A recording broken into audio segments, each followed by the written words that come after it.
Hola, me llamo Ricardo, tengo 27 años y soy ingeniero civil, diseño puentes, calculo cargas, me aseguro de que las cosas no se caigan. La ironía, ¿verdad? Yo, que paso mis días asegurando la estabilidad, mi vida entera se construyó sobre los cimientos de un evento que me derrumbó por completo. Un evento que ocurrió hace 20 años. La gente me pregunta por qué soy tan reservado, porque nunca hablo de mi familia. La respuesta es simple, porque no tengo una. O, más bien, porque tuve una y la perdí. Todos. Y la culpa es mía. Esto no es una historia de fantasmas para asustar. Es una confesión. Es el relato de cómo un niño de 7 años, tímido y miedoso, se convirtió en el faro que atrajo la oscuridad más absoluta a todos los que amaba. Voy a contarles lo que pasó. No para que sientan lástima, sino para que entiendan que el infierno no siempre tiene fuego. A veces, es el silencio que elige un cobarde. Recuerdo mi vida antes del fuego como si fuera una película de otro niño. Era feliz. O eso creo. Mi madre, Elena, era el sol. Todo giraba en torno a ella. Su risa podía llenar toda la casa. Yo era su único hijo, su Ricky. Me consentía, me protegía de todo. Demasiado, quizás. Yo era increíblemente tímido. Me escondía detrás de sus piernas cuando venía visita. No hablaba con extraños. El mundo era un lugar enorme y aterrador, y ella era mi único refugio. Mi padre, Jorge, era diferente. Era un hombre bueno, pero de esas pocas palabras. Trabajaba mucho como mecánico, y sus manos siempre olían a aceite y a metal. Nos quería, lo sé, pero su amor era silencioso, a veces distante. Él era la tierra, mi madre era el cielo. Era el cumpleaños de ella. Número 33. Recuerdo que la casa olía a pastel de fresas y a las velas que mi abuela le había regalado. Había globos por todas partes. Yo estaba emocionado, casi tan emocionado como ella. Recuerdo que le dije, mamá, te voy a cantar la canción más bonita del mundo. Y me dio una de esas sonrisas que iluminaban mi universo. Luego, ocurrió. Faltaban adornos. Unas guirnaldas de colores que mi padre había guardado en la bodega. La bodega era un lugar prohibido para mí. Era un cobertizo de madera viejo en el fondo del patio, donde mi padre guardaba sus herramientas, latas de pintura y bidones de combustible para el coche. A mí me daba miedo. Olía a químicos y a madera podrida. Mi madre, siempre ansiosa y organizada, dijo: voy yo misma a buscarlas, que no se tarden. Se fue sonriendo, con su delantal blanco manchado de harina. Yo me quedé en el salón, mirando la televisión, pero sin prestarle atención. Estaba inmerso en mi mundo de 7 años. Pasaron unos minutos, quizás 5, quizás 10. Y entonces, un olor. Un olor acre, dulzón y horrible. El olor a plástico quemado. Y luego, el humo. Empezó a salir por debajo de la puerta que daba al patio. No era el humo de la chimenea. Era denso, negro, y se movía con una vida propia. Mi primer instinto no fue ayudar. Fue el miedo. Me quedé paralizado, mirando cómo esa serpiente negra se deslizaba por el suelo. Y entonces, empecé a oírlo. Al principio era un grito ahogado, como si alguien estuviera tapándole la boca. Pero luego se liberó. Fue el grito más desgarrador que he escuchado en mi vida. Era la voz de mi madre.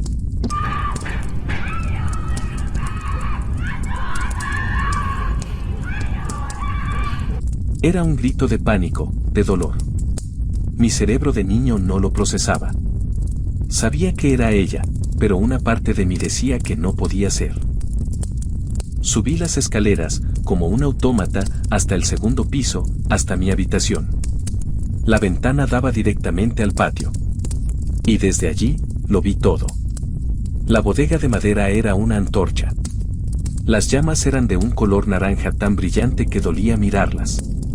Crepitaban, rugían, devoraban la madera. Y mi madre estaba atrapada dentro. Vi su silueta contra la ventana, golpeando el cristal con sus manos. Sus manos se estaban quemando. Y seguía gritando mi nombre. La puerta de la bodega estaba a solo 20 metros de mí. 20 pasos. Correr, abrir el pestillo, y tirar de ella. 20 pasos. Pero yo no me moví. Mis pies estaban clavados en el suelo.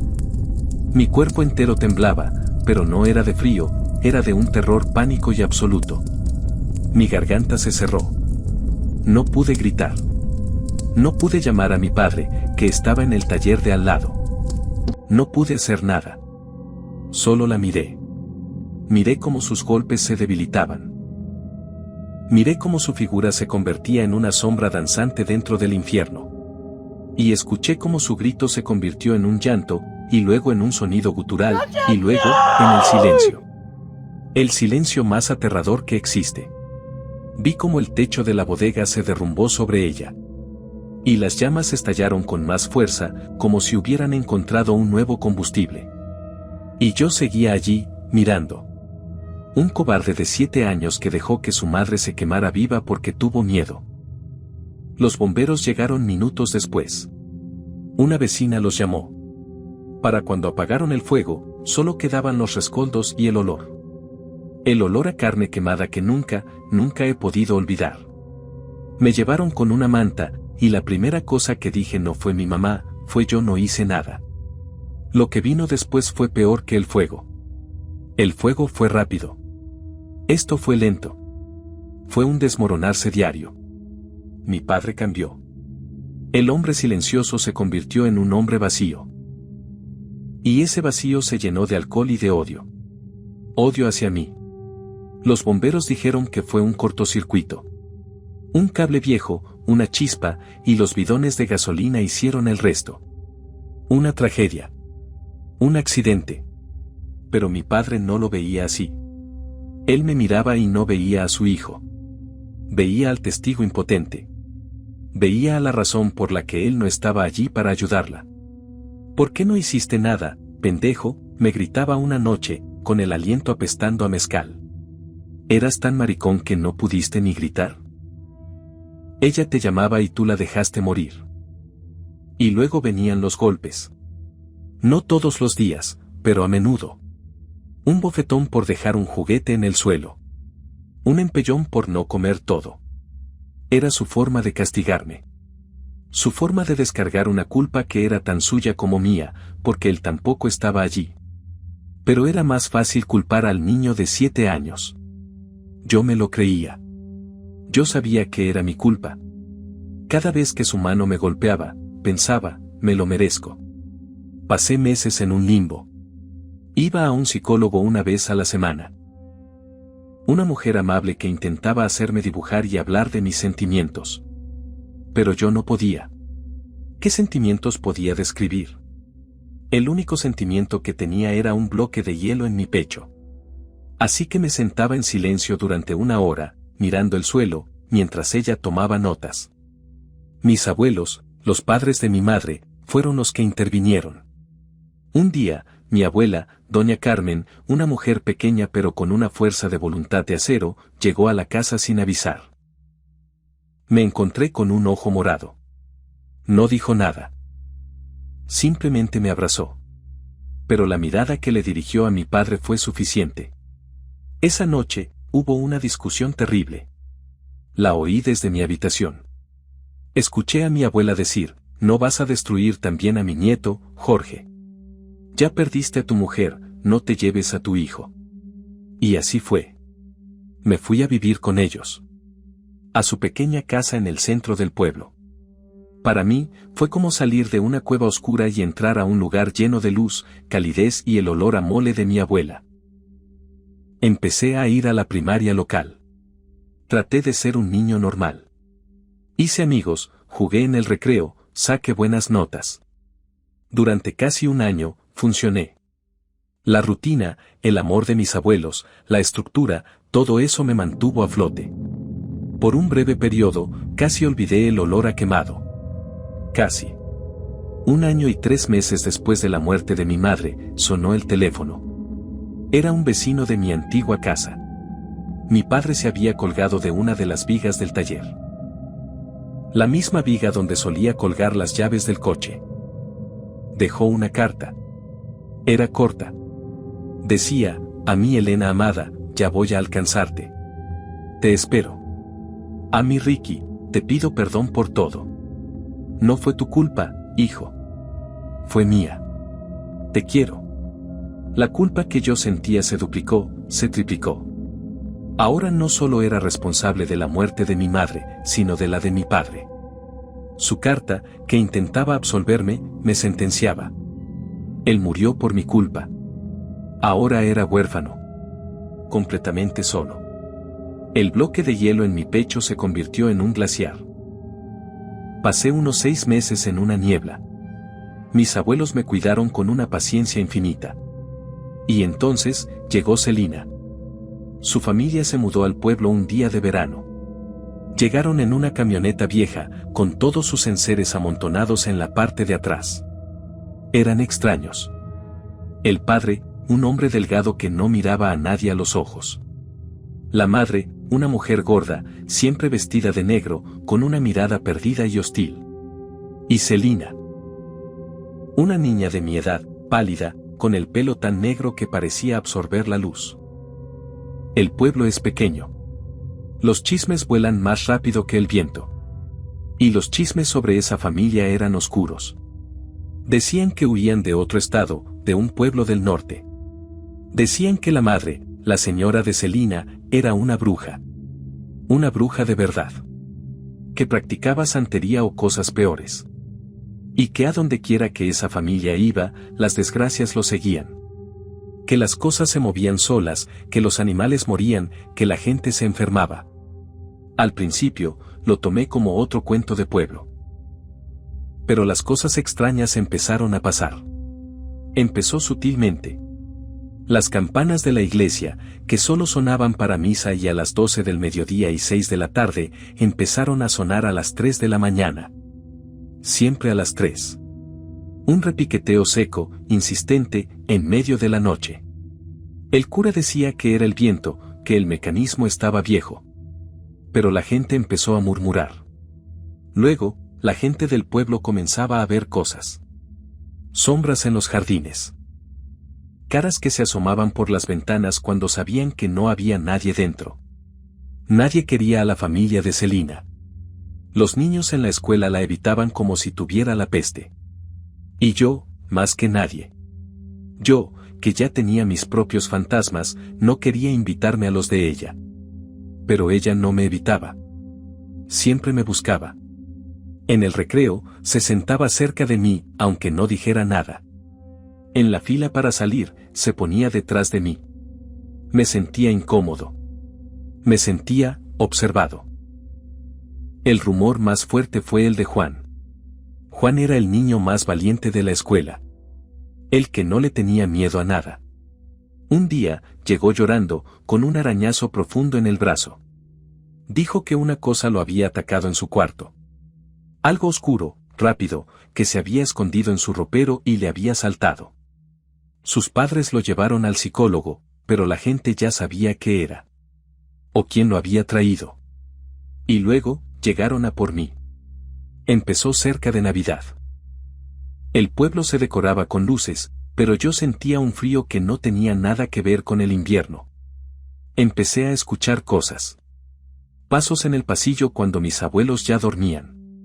Risas burlonas, como susurros, justo al lado de mi oído.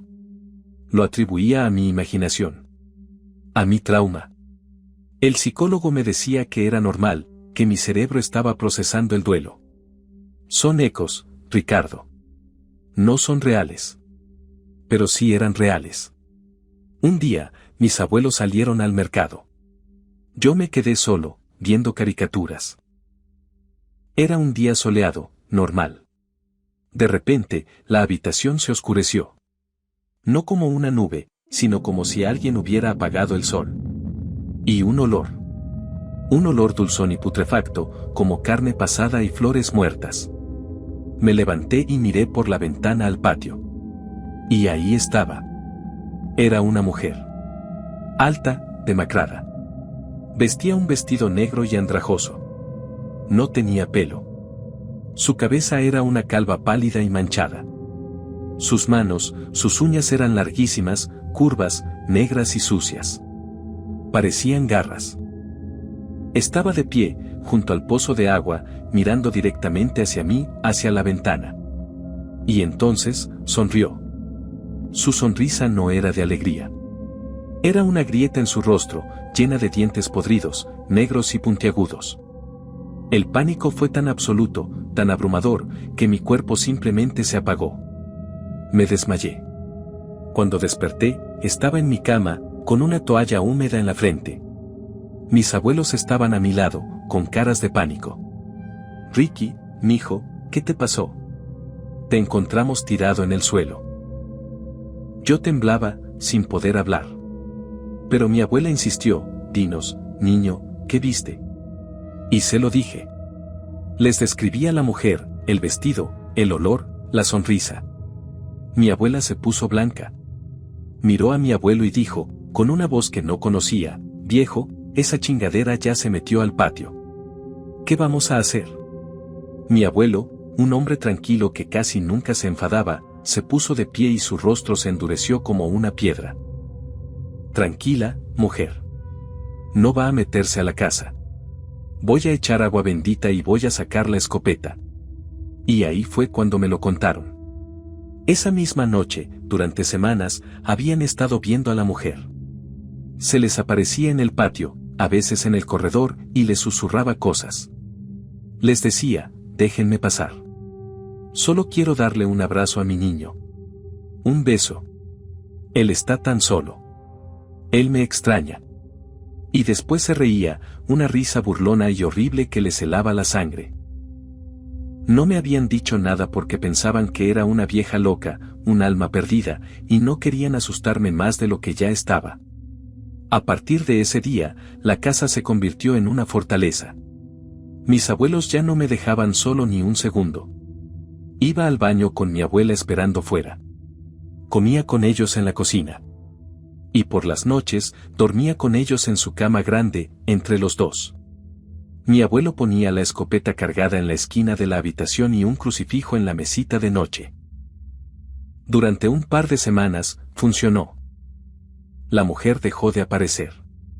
Mis abuelos pensaron que el agua bendita y la presencia de mi abuelo la habían asustado, que se había ido. Pensaron que estábamos a salvo.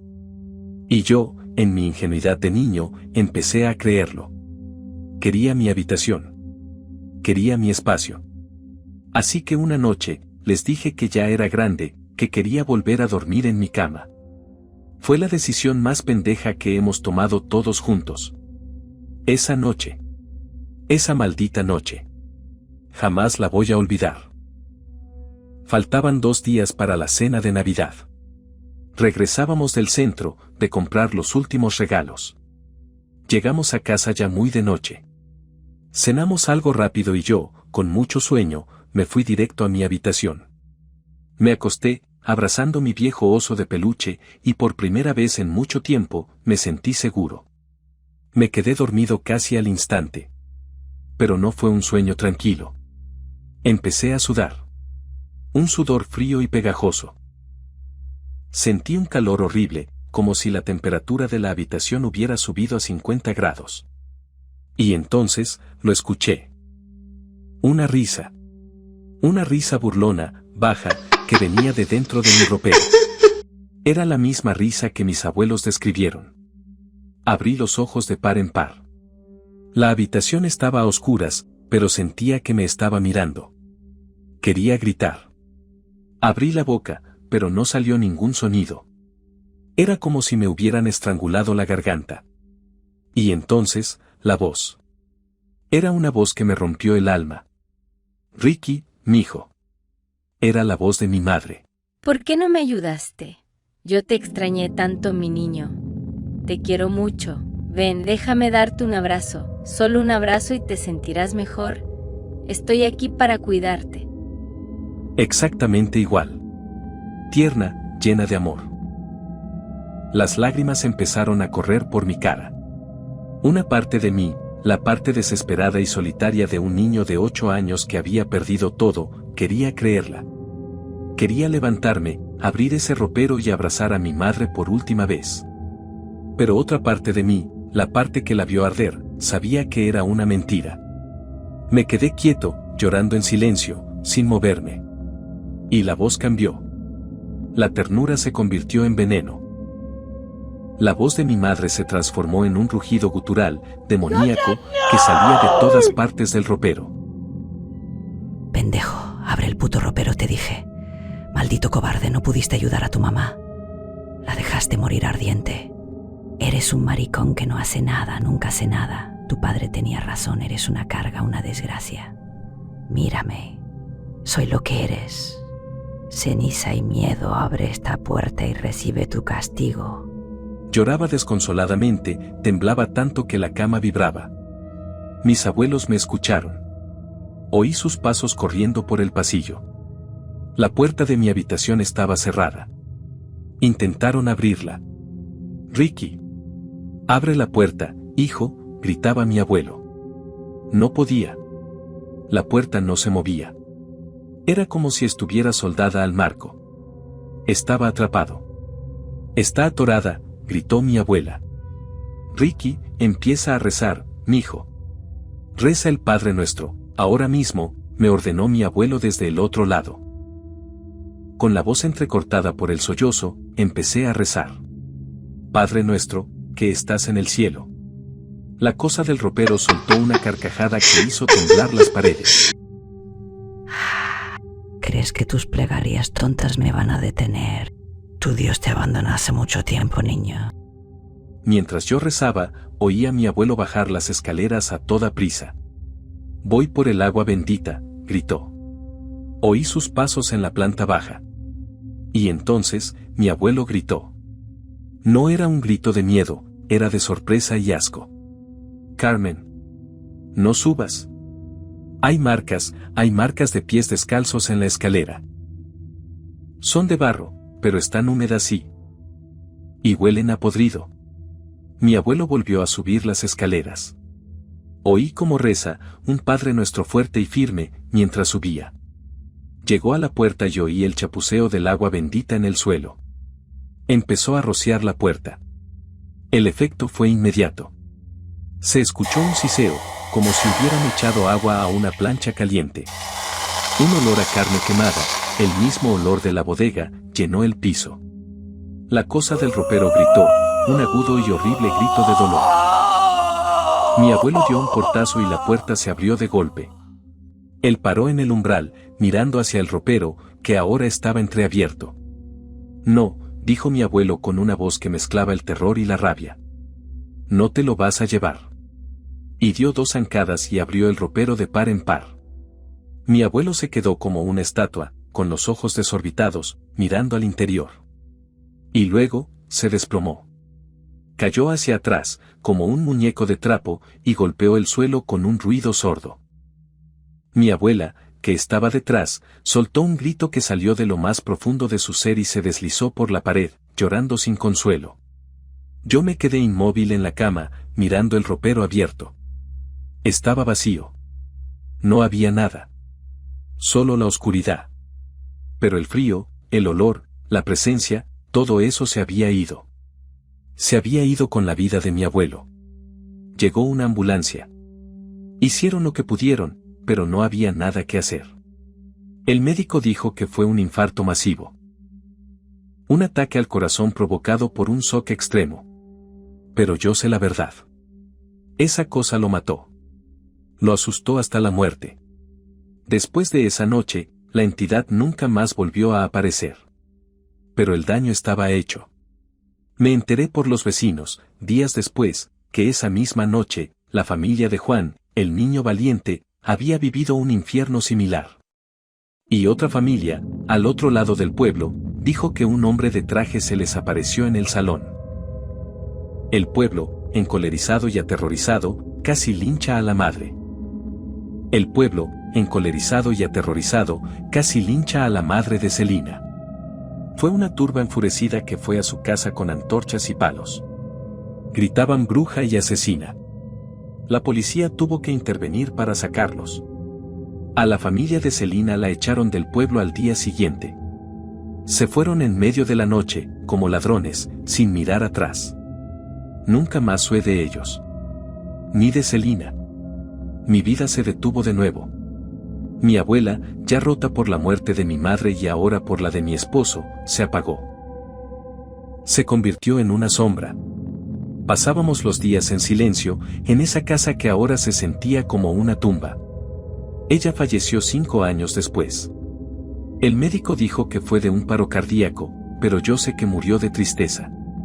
De una pena tan grande que su corazón simplemente no pudo soportarlo más. Yo tenía 13 años y estaba completamente solo. Heredé la casa de mis abuelos. La casa donde mi familia fue aniquilada. No podía vivir allí. La vendí por una miseria, a gente que no conocía, y me fui. Me fui de ese pueblo maldito, de ese país, y me vine a Estados Unidos. Empecé de cero. Puse todo mi dolor, toda mi energía, en estudiar. Quería construir cosas sólidas, cosas que no se quemaran, que no se colgaran, que no se desmoronaran. Me convertí en ingeniero. Tengo un buen trabajo, un departamento moderno, ordenado. Todo parece normal en la superficie. Pero no lo es. Todavía voy al psicólogo. 2 veces por semana. Después de 20 años. Intentamos desentrañar el nudo. ¿Fue todo trauma? ¿Fue psicosis inducida por el estrés? ¿O fue real?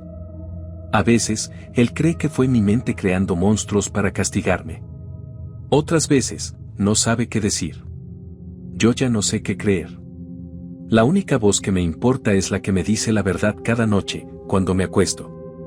Es la voz de mi padre. La escucho desde fuera de mi ventana. No es un susurro. Es un grito claro y nítido que atraviesa el cristal y el silencio de la ciudad. No sé si es un fantasma o si es la culpa que me carcome por dentro. Quizás sea lo mismo. Quizás el infierno no es un lugar al que vas cuando mueres. Quizás el infierno es el que vives desde los 7 años. Un infierno de silencios, de no hice nada, de si tan solo. A veces, cuando la voz de mi padre es demasiado fuerte, me levanto de la cama. Me paro frente a la ventana y miro la oscuridad. Y espero. Espero a que aparezca la mujer del vestido negro. O el hombre de traje. O lo que sea que venga a por mí. Una parte de mí, la parte que es un niño de 7 años asustado, sigue sin hacer nada. Pero otra parte de mí, la parte que ha vivido 20 años en este infierno, tiene un pensamiento secreto, un pensamiento terrible. Si lo hago, si finalmente le abro la puerta a la oscuridad, ¿iré al infierno? O quizás, por fin, podré descansar en paz. Y hasta aquí hemos llegado con el video, espero y les haya gustado. Si son nuevos por el canal, me ayudarían mucho dejando un me gusta, comentar y suscribirse. Subo video cada 5 días. Gracias y hasta luego.